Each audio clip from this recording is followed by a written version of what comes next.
Ding dong, ding dong. I don't know what I'm doing. That's one rumor that is actually factual. And the home of the brave.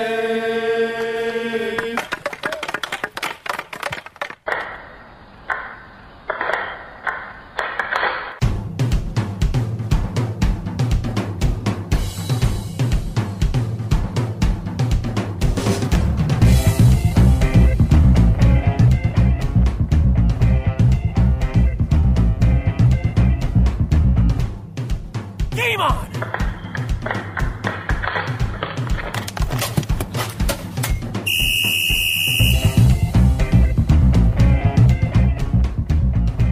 Welcome to episode 37 of the Hit the Deck podcast, where we talk deck hockey, street hockey, ball hockey. It's hockey in sneakers. And if you stick around, we might just talk about another kind of hockey. But that's what we in the biz call a teaser, right? To kind of whet your appetite, so you know what's coming, and you want to stick around and listen. I have no idea what I'm talking about. James, how are you? I'm doing well, thanks. How about yourself? Yeah, I'm okay. Obviously, I'm not quite right in the head, but other than that, physically I seem to be all right. Although, actually, my back's been hurting a lot lately. I'm old. Join the club. Yeah. I think I'm doing okay. Thank you for asking, sir. Sure, thank you. Sure. And I want to just say up front to you, our very loyal listener, that first of all, thank you for sticking with us as always. And I want to assure you, you've been very, very kind and very loyal in listening to us the last few weeks when things have gotten rather serious on the podcast. And I just want to assure you that today we're going to keep things light. So, it's going to be the same happy, fluffy bunny, pointless podcast that you're used to listening to. We're going to keep the serious talk to a minimum. So you have that to look forward to. You've done an excellent job in whetting my appetite anyway. So from the teaser at the top of the show to that, I'm dying to hear what the podcast is going to be tonight. So. Oh, well, I hope one of us knows what the podcast is going to be. You're usually the guy with the paper that tells us. Oh, boy. All right. You know what? I'm going to why don't we get into it so we know what the podcast is about? So we begin, of course, with our starting lineup. And for our starting lineup this evening, in goal, as ever, I am your American Rhino, number 35, Gary McComiskey, and, of course, my capable co-host. On defense, number 4, I'm James Sajazi. Fantastic, sir. And would you be so kind, if you know, I don't want to put you on the spot, but if you know what's on tap for this particular podcast, would you be so kind as to tell us what is on deck? Yes, sir. I'd be happy to. Fingers crossed. All right. Thanks. Here goes. The floor is yours. Floorball. It, too, is hockey in sneakers, yet is a much safer and friendlier version of deck hockey geared towards the youngsters. Sending out an SOS. Big thanks to Dr. Franken Rhino for successfully fixing Old Man a few months back. And if you don't follow, please go to our YouTube page and watch Lengthening a Solid Wood Hockey Stick. Then come back here and listen to the rest of Hit the Deck 37. All caught up now? Good, because this is really a save my shot distress call, but if we all follow in the Christmas spirit and collaborate, it can be a save our shots call. And the American Rhino returns. He's back. Proof positive that you just can't keep a good man or a raging rhino down. The American Rhino will fill us in on how his deck hockey weekend went with the LIQ. And that's what's on deck. Thank you, James. You are welcome, sir. All right. So the floor is mine, yours, yes, our listeners. I hope not the listener, because while we'd love to always hear from our listeners, we don't do this podcast in real time as they're listening. So if we open the floor to people to chime in, there's going to be an awful lot of dead air. And that's not entertaining. No, it's not. But hopefully Gary and I will fill that gap. And maybe if you want to reach out, by all means, Gary always reminds you very politely how you can reach out to us on Gmail or through our YouTube page or Facebook and Instagram and all that crazy stuff. So and the tweeters. We are there you go. We are interactive in that aspect. But for now, hopefully Gary and I have things under control. Tell me about floorball, James. All right. Basically, have to give the assist to the New York Islanders on this one. So sorry for Ranger fans out there, and please don't hate me, but try and be fair on this podcast. Anyway, the Isles have been doing a good job on their part by spreading the hockey love all throughout Brooklyn and Long Island over the few years that they've been around. And I have to tell you, I know some Islander fans, and they'd probably tell you that this year the Islanders are doing a pretty good job of spreading hockey love throughout the league, too. Yeah, right. As at the recording of this podcast, the Rangers did play the Islanders the other night, and the Islanders did get the better of the Rangers, but one team is in first place and one isn't, so we'll just move on from there. But anyway, fair enough. Speaking of which, the Rangers and Islanders and probably all of the NHL franchises sponsor some sort of free hockey clinic, from ice to floor hockey, all throughout the country. Obviously, Gary and I just stick with what we know. So being from the New York area, we do know that the Rangers and Islanders do that. And hopefully we maybe have one or even two, at least, Devil fans listening in to the podcast. Of course, Sue, our faithful number one fan, if you will, she's a big Devil fan, so I'm sure that the Devils probably do this as well. And maybe Iggy's listening as well, so he's also a Devil fan. But we can just vouch definitely for the Rangers and the Islanders that they do things like this. But one of the things that the Islanders have been doing specifically is getting involved with floorball itself. Now, floorball is particularly interesting because it's mainly designed for children. Now, we will get into this in a few minutes, that it originated in Europe and adults do compete in this floorball. It's basically, again, just a friendlier version of deck hockey, obviously both not on skates of any kind. So I was reading the Wikipedia entry for floorball to try and educate myself about the sport. And it was kind of funny and maybe a little bit malicious. But basically, when it was talking about the origins of floorball, it was talking about how Europe and Canada started playing versions of it. And then it said something like, but the Americans claim to have invented it. So I suspect there's a little bit of resentment towards us and the rest of the world. Gosh, we just can't catch a break, us Americans. That's the thanks this country gets for saving the world. Yeah, thanks a lot. Anyhow. But yeah, no, floorball is, as I said, I was reading the Wikipedia entry. So there are a few key differences between the traditional hockey that we play, be it deck or ice or roller, and floorball. The rink is a bit smaller, not as much smaller as you might guess, given that it is people running around in sneakers and it's the same 5-on-5 that we normally play with in hockey. But it's a little smaller. The nets are actually a little smaller, maybe about 6 inches shorter, close. It's a little narrower and a little shorter. So, it's close to the dimensions. But for me, the biggest difference is the puck is a ball like we use in deck hockey, but it's kind of like almost a hard wiffle ball. It's got, holes all through it. So I guess it can move quickly, but doesn't retain that kind of momentum that a solid ball would.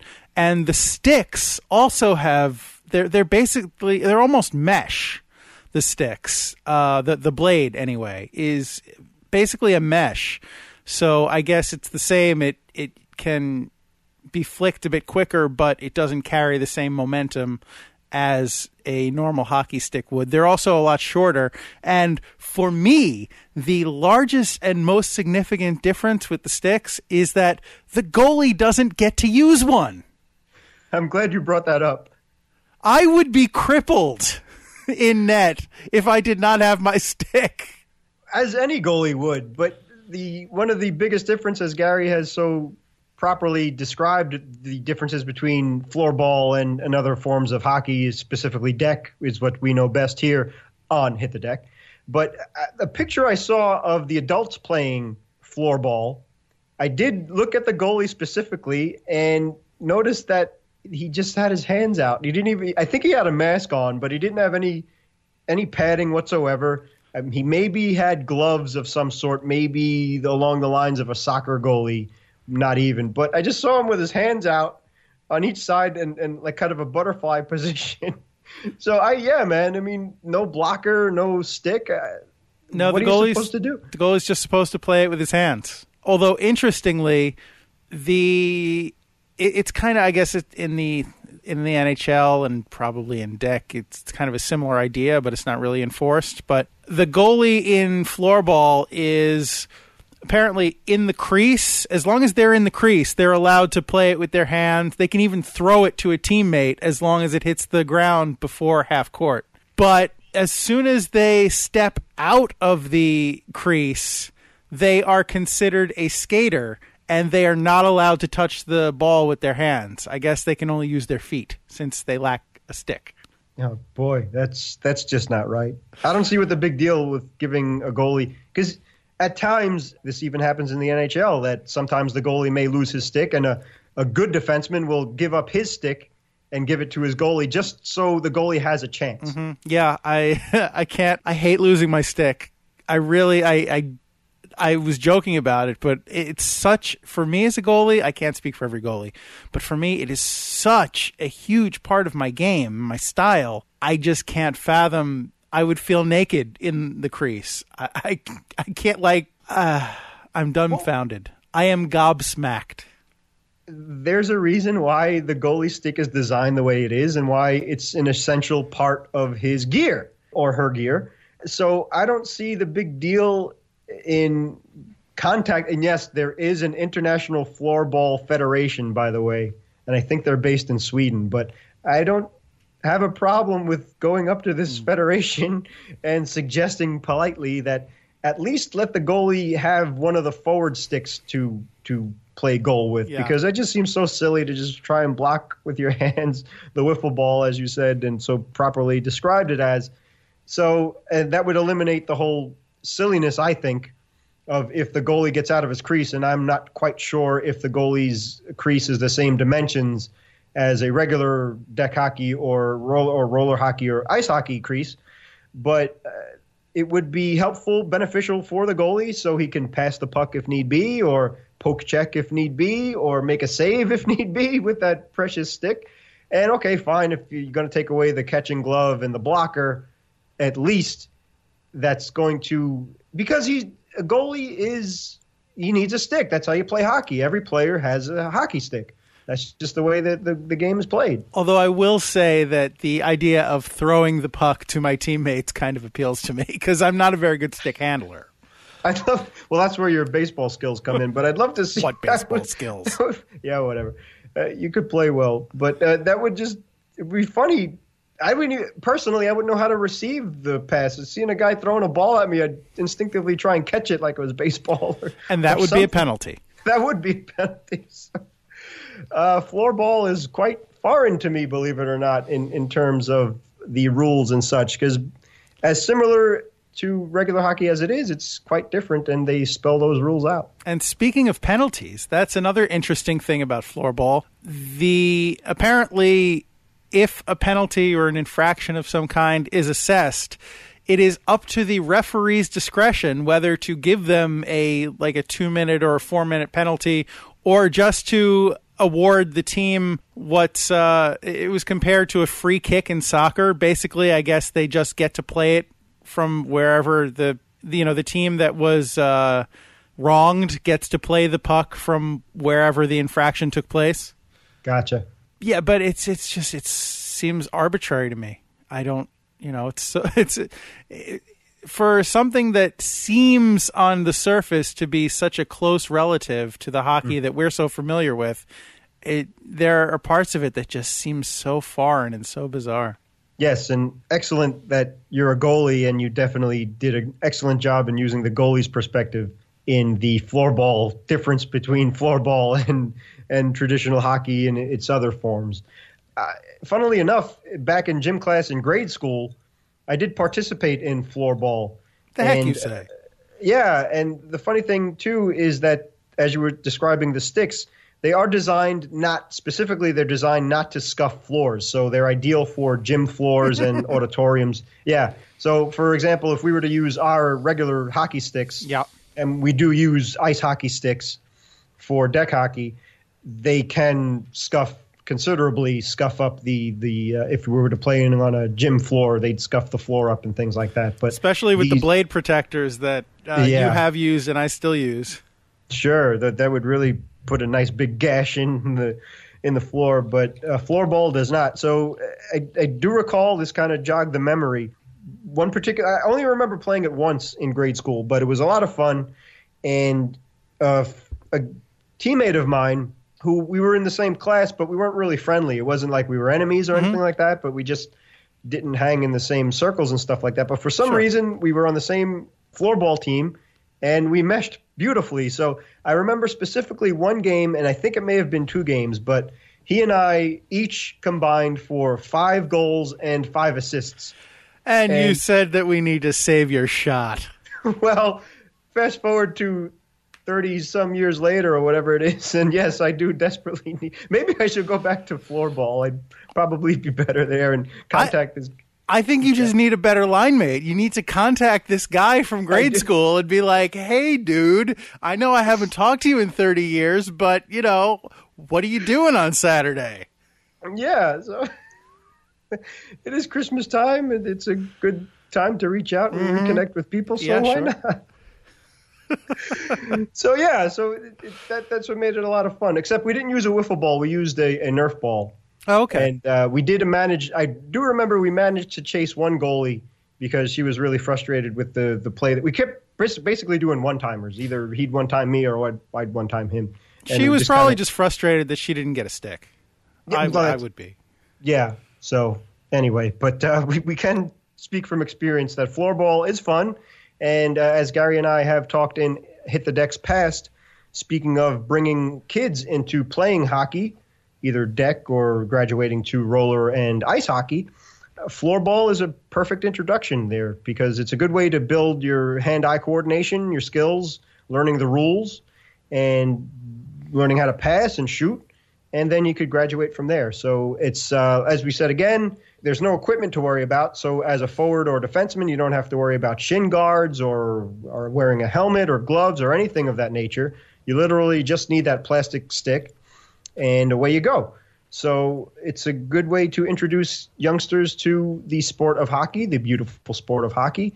And they could, if they want to, graduate from there. And if they fall in love with the sport because it's such a great sport, maybe they could move on from there. So good for floorball in that aspect. And actually, the goalie is allowed to wear pads and protective equipment. It just can't be bulky and they can't be hockey pads. It's probably just whatever can fit under your uniform and it conforms to your body. Oh, okay. It's like, I guess they could get creative. I don't know what the official rules are in terms of measurements, but right, yeah. They can. Hey, the stick blade seems to be, the curve is a little illegal there, and the goalie seems to look like he played for the Flyers in the mid-'90s. So, Stay Puft Marshmallow Man or whatever. I'm big boned. There you're right. Yeah. But again, I had a big lunch. Back here in the States, there's a website, which is the official name is Generation Floorball, but the website itself is gfloorball.com. Mm-hmm. And Gary and I have posted this website on our Twitter and Facebook pages. We probably will repost them again for your convenience to follow along with the podcast. And they spell out all of the rules, all of the regulations, the histories, and this, that, and the other thing. So it's pretty interesting and good for the Islanders and really getting hands-on in spreading floorball throughout the tri-state area and New York, Brooklyn, and Long Island itself. And they've sponsored at least 100 schools, too, recently. And they started tournaments for them to compete in and so on and so forth. So that's pretty cool. Also, as Gary was saying on both, I believe, the Wikipedia and I believe gfloorball.com, there's some other interesting things about floorball in the adult point of view, is that it actually is a professional sport. They do have worldwide tournaments, And particularly in the 2015 Southeast Asia Games, floorball was a part of that.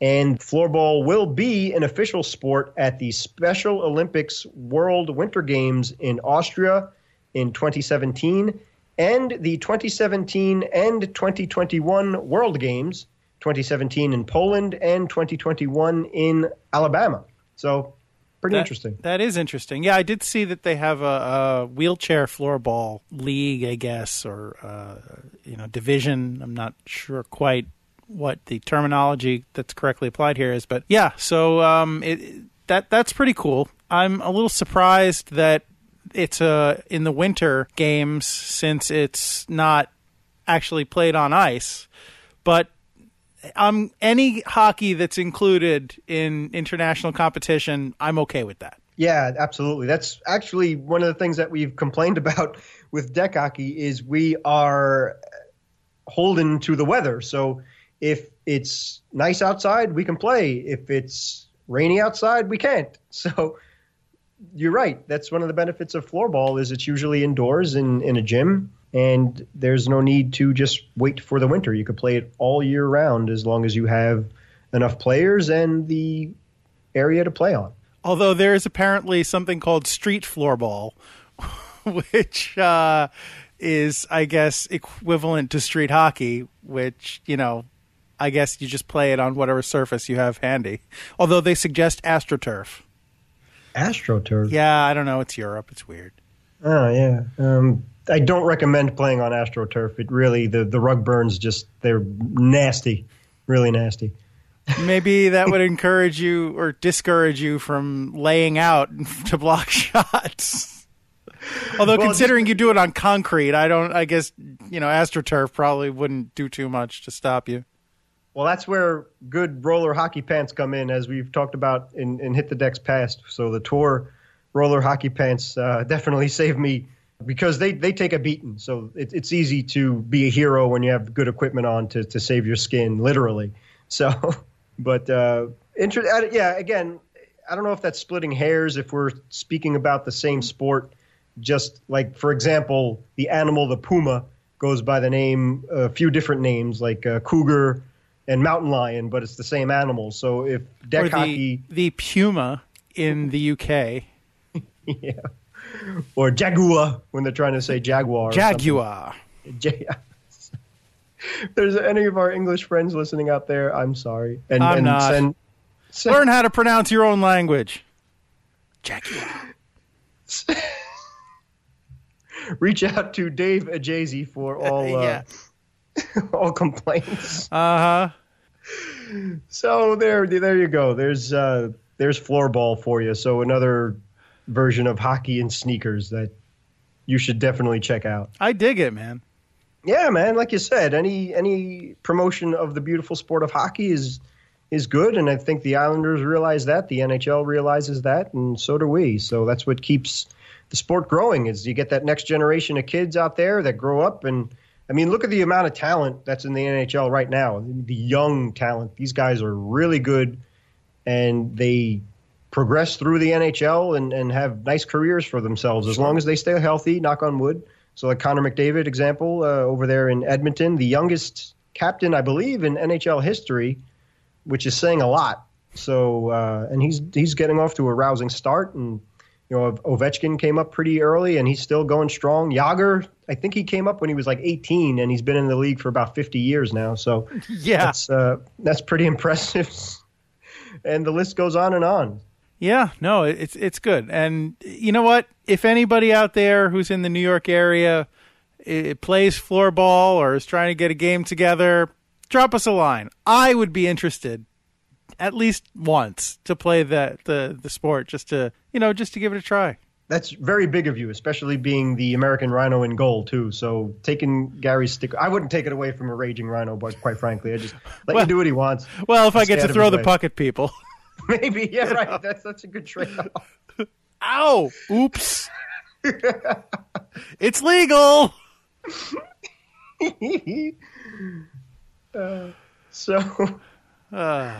From there, to borrow from Mr. Sting, the fame of the police Sting, not the wrestler Sting, But I'm sending out an SOS. And which is not to say that Sting the wrestler has never needed help. No, but just referring to the song that the Police wrote. Sending out an SOS. There you go. Message in a bottle. Thank you. I hope that someone gets my. I hope that someone gets my. I hope that someone gets my. Message in a bottle. Whoa. Right, that's Sting. Okay, yeah, it's good. Good. Just so we're on the same page. Although things would have been a lot more confusing had Sting come out with a hockey stick instead of the baseball bat that he did with yeah. WCW and WWE. So, anyhow,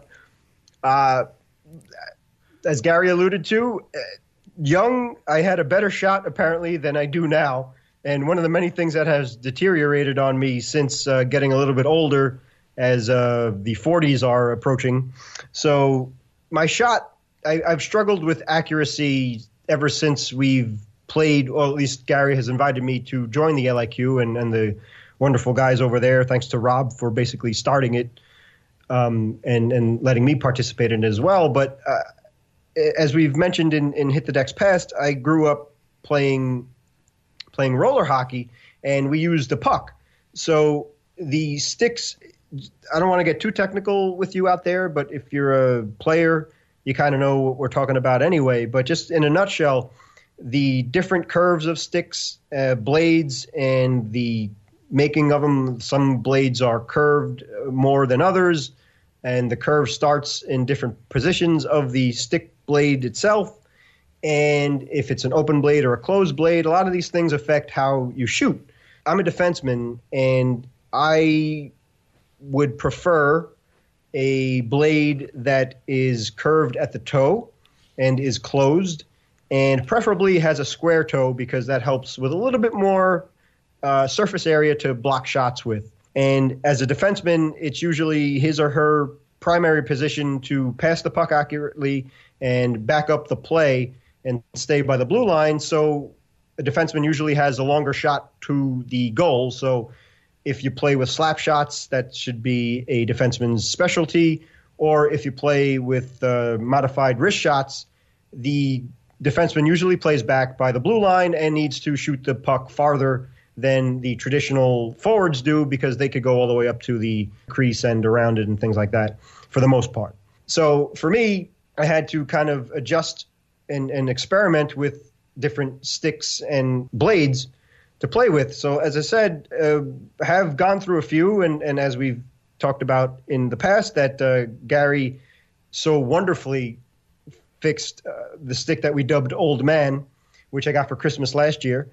And that was great. So that was kind of a year's worth of experimenting. So Titan came back, the brand that makes the stick, and the one piece that they made was a little bit too short, so Gary had to work his magic to make it long enough for me to play with. And again, a defenseman, you should have a long stick just for that reason, because as we said, as a goalie, you do need to block the puck, especially in deck hockey where there's no checking. You have to use your stick, and a longer stick is definitely the way to go. So the blade on it, it was a closed blade, which is supposed to keep the shot down and low.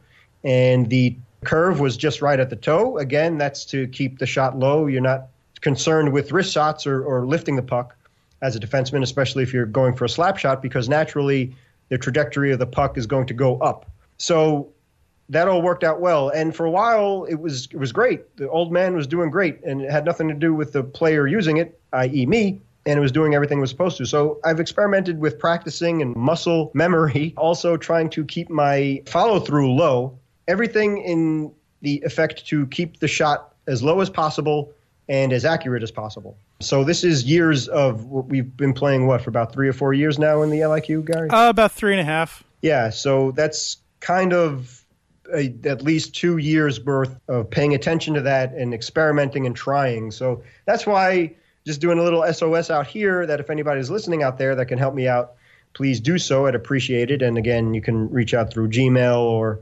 Facebook or Twitter. So if there's anything I haven't done or anything that Gary hasn't helped me out with, please let us know. Well, listen, I can't help you out with very much in terms of shot. As I said, I really, stick handling is by far my poorest trait as a goalie. So, I'd love to be able to help you with your shot, but I can't. I just literally can't.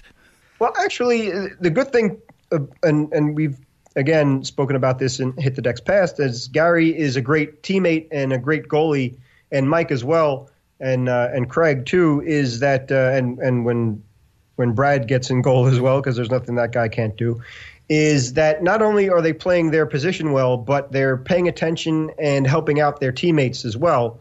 So either yelling out where to pass the puck, or if there's an open man, or whatever the case is, they're always involved, like a catcher in baseball. They're always paying attention and helping out the players whose backs are towards the play, or whatever the case is. They're that extra pair of eyes. So the American Rhino, you have helped me out, believe it or not, more than once, in that either you suggested if I was out of position, or to try and to shoot from the point or the slot, or whatever the case is. So with that, it's kind of like a little, oh yeah, right, know where your position is. Obviously, you're supposed to look up and see where you're shooting. But at times if there's a screen, or if there's somebody right on top of you, you have to get the shot off quickly. Mm-hmm. And that's where the practice comes in. That's where the muscle memory comes in. And that's where you need to remember to follow through low and try and hit the goal at least. If you're not good enough, like I'm not good enough to pick my spots like Brad or Carlos or Rob or Brett. So I just kind of try and shoot towards the goalie, and hopefully either he doesn't see it, or maybe by some fluke it'll go through a 5-hole, or maybe above a blocker or something like that. So that's all. So again, it's a matter of years of experimenting, and my position being a defenseman. So I think I've had it, but if I'm off course here, just let me know. And again, it's the difference between shooting a puck, which you do need to have an open blade to lift the puck better, as opposed to shooting the deck hockey ball, which it has a tendency, at least for my shot, I'm a right-handed shot, has a tendency to automatically lift anyway. And I usually miss left and high. So just anybody out there that could help me out with that, I'd much appreciate it. Well, James, I'm not trying to be patronizing here, but I will say that there was at least a stretch there where you were hitting the net pretty consistently from the point, and pretty aggressively. So, your shot hasn't been completely gone for the entire duration of us playing. I mean, I know we've taken some long breaks, which probably didn't help you out, but you have had stretches where you've had a pretty good shot. Yeah, I'm glad you brought that up, actually, because that's the thing. It needs to be consistent. Obviously, there's going to be days when you just don't have it and you don't have the energy, or like Tom Seaver said, that if you're 80% that day, give 100% of your 80%, because usually there's always a nagging injury. Like Gary has the knee issues and stuff, and he soldiers on through that, and you just got to suck it up, so to speak, and play. So there's very rarely do you stay healthy enough to be 100% all the time, but with that, you still need to have some sort of consistency. And one of the things that I do lack is, speaking of stick handling, is a lot of times I need to look down and see where the puck is, because I can't feel it on the blade, which is something you're supposed to do when you're playing properly. One of the reasons why I'm stuck on defense, I guess, because I'm not a forward. But that there really is a disadvantage if you're always looking down to see where the puck is on your blade, or if you take the shot and you whiff, which is the worst feeling in the world.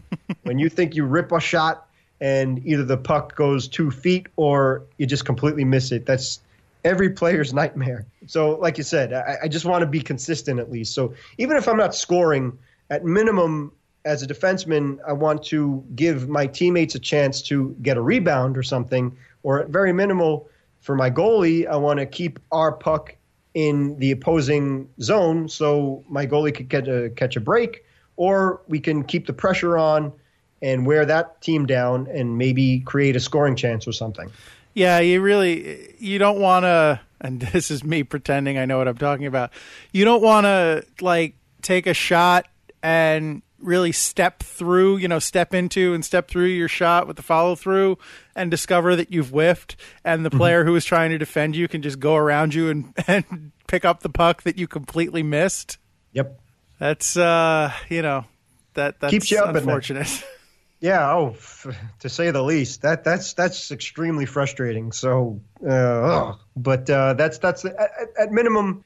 And again, the problem with practice, for me at least, is I live in a small place, so I don't have enough room to properly set up practicing the muscle memory of taking shots and things like that. Or I can puck handle a little bit or stick handle, which I do try and do. But other than that, it's really limited. So if the weather cooperates and I could sneak out to a park, if there's lights, then I could probably practice more, and I do need a lot more practice. So that's something else to consider. But if anybody else out there has the same problems, or if you're listening and you're yelling at me for being so dumb as to not figure out what I'm doing wrong, please let the Christmas spirit take over and help me out. Can you set up I've been to your place many times. I know it's not huge, but would you be able to set up some kind of batting cage-esque enclosure that or even like the net that a punter or kicker in the NFL uses on the sideline? Some kind of just not necessarily to practice your accuracy, but just the mechanics of it to just catch a puck at close range? Excellent point. Just to let everybody know out there, I have a couch, and it's basically like a studio apartment. It's really small, maybe 700 square feet or whatever the case is. And I do have carpeting in the living room. So I do try and picture a goal, basically the quarter of the couch. And I do have a specific deck hockey ball, which I just keep indoors, which is not bringing in the germs and whatever else from outside in there. And I do have a practice stick, which is strictly for indoors as well. So I do try and pass to it and get rebounds off of that and try and follow through. The problem is the carpet isn't long enough to really emulate a true in-game shot. So I have to kind of practice a snapshot as opposed to a wrister, where a wrist shot kind of starts from a few feet behind you, and then you drag the puck around towards the front of your body, and then you whip the stick up and follow through. So a snapshot is basically just a quarter of that. So you kind of start the shot by your foot, and then mainly you don't really get your waist into it as hard as you would a snapper, as a wrist shot. But that's why they call it a snapper. It's just a little bit quicker and a quarter of the power of the wrister. So I'm kind of limited at that aspect because I do have wood floors, and speaking of scuffing maybe I should get a floor hockey stick. I don't know. Maybe that might solve the problem. And I don't have a wife to worry about either to scream at me for ruining stuff, so I could only yell at myself. So what's the silver fun linings, I suppose. I don't know. So anyway, that's it. Help me out, please. All right. I'm drowning. And before we move on, James, this just in. Breaking news. I have the Rangers game on, the Rangers and the Jets game on in the background as we're recording this podcast, muted, just kind of keeping half an eye. And during the intermission, they were showing out-of-town highlights. And I want to get your take on this. I want to discuss this. So one thing that really caused me to perk up and take notice was they were showing, and by the time anybody listens to this might be old news in the hockey world, but they were showing a clip from the Devils Montreal game. And what happened, the bit that they showed was there was a Devil laying face down in the Canadiens' crease. So what happened was it looked like one of the Habs, one of the Canadiens players, was kind of holding the guy down while Carey Price, the Canadiens goaltender, first he sucker punched him in the back of the head, and then he started laying into him with kidney punches. Oh. While his teammate just held him down. And this went on for a good 5-10 seconds before it got broken up. And I don't know if all the other Devils were at the other end of the ice. Like, he had run Price and the play went back to the other end, so nobody was around or what. But it was a really uncomfortably long time, and it was uncomfortable to watch. So I don't know what, like I said, I don't know what the setup was that led to this, but it seemed like a really poor show of sportsmanship. Even if somebody does something to really tick you off in the game, that, if you're fighting is one thing, because hockey, a big part of hockey is the fighting. When two guys, you drop the gloves and go at it. But to just hold somebody down and start sucker punching them, that just seems like really poor sportsmanship to me. Oh, extremely, extremely. And I'm really upset that that happened. And I thought Price was a better player than that. And that's inexcusable. Again, we don't know what prompted it, but still, what would that player have done to deserve that? And I don't think that is justified at all. That's disgusting. There's nothing I hate more than a bully or someone who's defenseless, and then you get two tough guys. It's really easy to be tough when you got somebody else doing the dirty work for you and then getting cheap shots like that. And hockey, for the most part, they're gentlemen, and they don't let the emotions get the better of them. But that's really, for Price too, he's one of the best goalies in the league, and he's really made a big name for himself internationally. That's the price is wrong. Let's just say that. But and as Gary always says, when he says, "Don't be that guy," yeah, Mr. Price is that guy. Like I'm saying this as a goalie.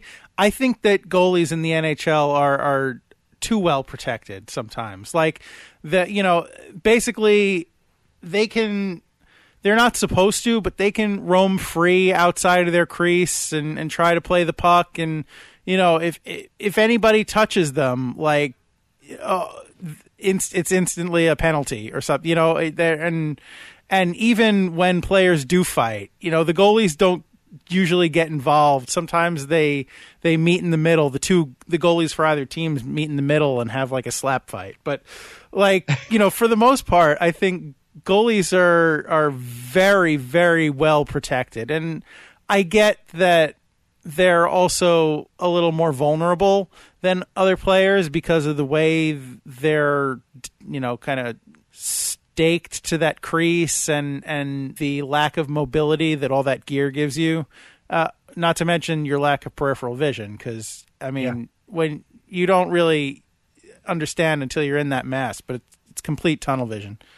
But even that being said, like you said, it's easy to be a tough guy when somebody else is holding the guy down, but that especially if you're wearing, 20 pounds of protective gear and a mask, and like on top of the fact the guy can't protect himself, like that's straight out of a schoolyard bully, bully's playbook. Like, it's just, that disgusts me, and I hope the league will take a look at that. That's all.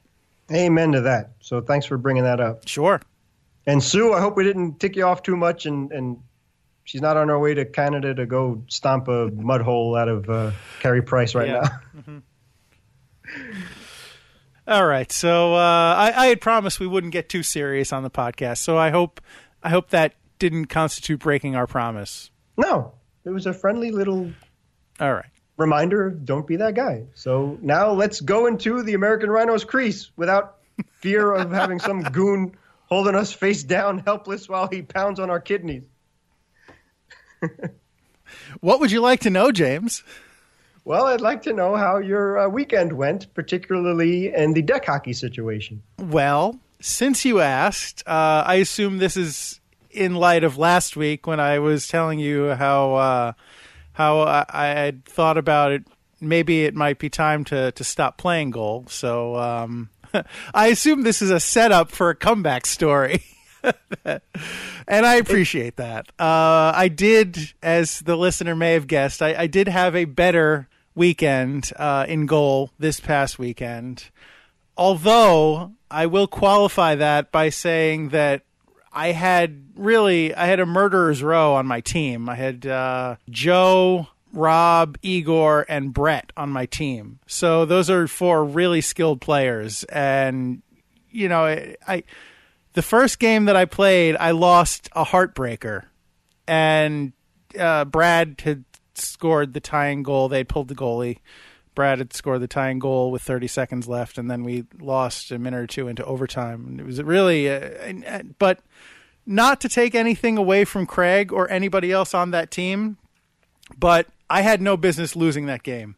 Not because the other players weren't good, but like I said, I had such a stacked team that I really felt like, oh, here we go again. And I had to take a long look at myself. Well, we didn't have a mirror, so I couldn't look at myself in the mirror, but I had to sit and sit for a while and just have myself a little thinky think. And then I took a page out of the Mighty Ducks playbook. I said it worked for them.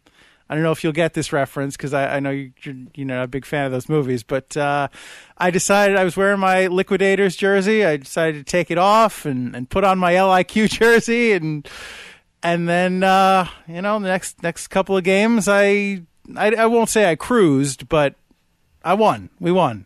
Excellent. Well, actually, that answers a question I was going to have if you did anything differently out of the ordinary over the weekend. Yeah. Yeah, so maybe that's it. Maybe I can't play in my Liquidators jersey anymore. Oh, I hope not. If we ever get our stuff together and play as a team, that would be a problem. But sometimes, the crest does weigh you down. Yeah. As a player. Although, I have to say, and I have to give all the credit to my team for winning the third game that we played. It wound up being a blowout, like 9-5, I think, in our favor, and I think a couple of those goals that the other team scored late in the third were just down to it being garbage time. But my team really, really showed up in that third game. Craig had a bad first period. He gave up 4 goals. But you can't, my team kept the pressure on, and that's why Craig gave up 4 goals. And I owe them a great debt because I had re-injured my knee very early in that game, almost pretty much right after the opening whistle. Yeah. So I was moving very poorly for most of that game. So I have to, give them all the credit for getting me that win, because if I had to stand on my head, I really don't think I'd be up to the task. So, thank you. Thank you to Rob, Igor, Brett, and Joe for, just generally being awesome. Oh, and before we end here, I'm throwing stuff at James that's not in the rundown. It's not in the on deck. He's scrambling. Like, what is he doing? What is he doing? He's going into business for himself on the podcast. And I'm sorry, James. I apologize for that. But one more quick shot that I just wanted to mention to our listeners. If you're a hockey fan and you have the NHL app on your phone or your device or what have you, you may have noticed that they recently released an upgrade where they will play your team's goal horn when they score, if you have it enabled. And that function was not working on my phone. And I said, I want my team's goal horn when they score. So I went looking for an app that would do pretty much the same thing. And I found an app called Hockey Horns. I believe that's what it's called. Let me verify that. Yep, Hockey Horns is the name of the app. And what that app does is you pick your team and you put it in. You can play it just by itself. But if you leave it in live mode, when your team is playing, when your team scores, it will play your team's goal horn. Not the song, just the goal horn. It'll play when they score and when they win, which is cool because that's pretty much what the NHL app was advertised as doing, and I was basically looking for that functionality. But what I did not bargain for, and is actually also pretty useful in terms of tracking the game if you can't watch it and you're not right by your phone, is when the other team scores, the app will boo. So it's a pretty handy way of tracking the game if you're not by your device and you're not able to watch it. So before we ended, I wanted to endorse Hockey Horns. So if you're so inclined, go get that. Sounds good. Thank you, sir. In the podcast. All right. So we've come to the end of the podcast. I hope you enjoyed. I do once again want to thank you for listening as every week, because your listenership is the most important thing that drives this podcast. Thank you to Pops for being the voice of the podcast, Anthony Sajazi for music used in the podcast, the LIQ for sound effects. We would encourage you to subscribe on iTunes or on Stitcher, or if you just want to check out our page, our Podbean page, which is hitthedeck.com. Please feel free to email us. Help James save his shot. Email us at hitthedeck@gmail.com, or reach out on Hit the Deck Pod on Twitter or our Facebook page, or leave a comment on our YouTube channel, or any, we're not hard to find. Really. James, please catch me up. Is there anything I missed? No, you got it all, man. You're firing on all cylinders, so the Rhino is back. Until the next time I have a series of bad games, and then I'll be up on the ledge again. But until then, until that happens, I sit here triumphantly reminding you it's deck hockey. Don't be that guy. Thanks, everybody. Yeah, and you sounded good, too. I mean, naturally, I sound like I'm speaking through a wooden tube or something, like the toilet roll or something. Mm-hmm. So it is what it is, I suppose.